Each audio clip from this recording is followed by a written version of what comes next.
આપણે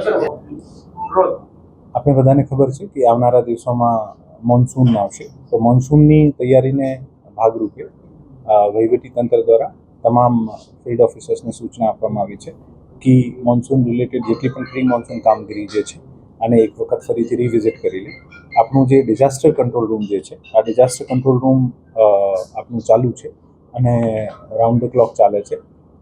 1 જનવરીથી બીજા વિભાગોથી પણ આપણે અધિકારી લઈને 24/7 ચલાવીએ છીએ. આ કામગીરી પણ શરૂ થઈ જશે. સાથે સાથે ડિઝાસ્ટરના જેટલા પણ ઇક્વિપમેન્ટ છે, જે પણ અગાઉમાં સરકાર દ્વારા આપવામાં આવ્યા હોય અથવા આપણે અહીંયા જિલ્લા તંત્ર તરફથી વિકસિત કરવામાં આવ્યા હોય, આ તમામને અદ્યતન કરવા અને રિપેરિંગ કરવા અને આના સારી પરિસ્થિતિમાં લાવવા માટે સૂચના આપવામાં આવે છે. તમામ રેનગેજથી લઈને ડિઝાસ્ટરના જે બોટ સુધીના જેટલા પણ ઇક્વિપમેન્ટ છે, આ તમામને દુરુસ્ત કરવાની સૂચના આપવામાં આવી છે.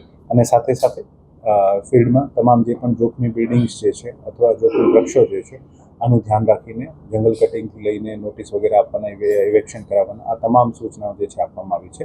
અને હું અપેક્ષા રાખું છું કે તંત્ર દ્વારા આવનારા મોન્સૂનમાં આ તમામ તકેદારીના ભાગરૂપે કોઈ પણ બનાવ ના બને અને કોઈ પણ સંજોગોમાં બનાવ બને તો આ બનાવને ઝડપથી પહોંચીને હાથોહાથ જે છે અને જે છે આનો અહેવાલ આવે અને આના જે પણ કમ્પન્સેશન અથવા સહાય હોય, અમે પ્રયત્ન કરીશું કે વિધિન 24 અવર્સ જે છે આ સહાય બધાને ચૂકવી શકીએ.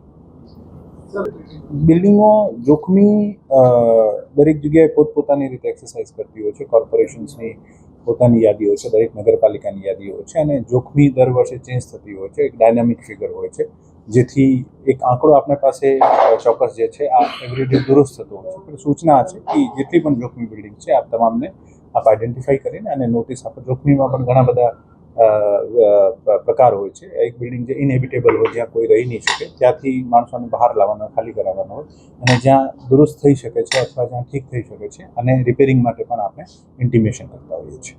રાજકોટ જિલ્લાના અમુક ગામોની માહિતી આપને છે, આ પણ અપડેટ થઈ છે, ઓછા થયા છે, આપણે માહિતી ઓછા થઈ ગઈ છે.